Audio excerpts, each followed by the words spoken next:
కులగణన సర్వే నడుస్తూనే ఉందబ్బా. మొన్న వివరాలు ఇయనోళ్ళ కోసమే పెట్టిండ్రు. ఫోన్ చేస్తే ఆఫీసర్లే ఇంటికి వచ్చి రాసుకుపోతాండ్రు, లేదంటే మనమే ఆఫీస్కి పోయి కాగితం నింపి రావచ్చు.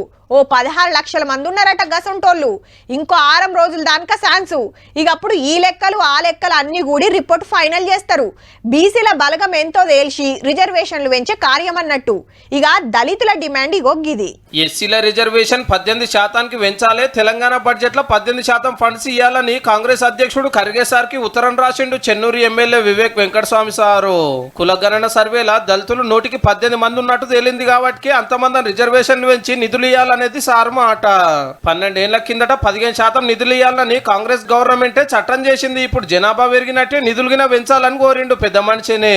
ఎస్సీ రిజర్వేషన్ 15% ఉన్నది. ఇప్పుడు దళితులలో చాలా మందికి భూమి జాగలు లేక రైతు భరోసా రాదు, రుణమాఫీ ఉండదు. గిట్ల వేస్తానన్నా కొంతమందికి ఫాయిదా అవుతుంది అనేది వివేక్ సార్ ఆపోచన.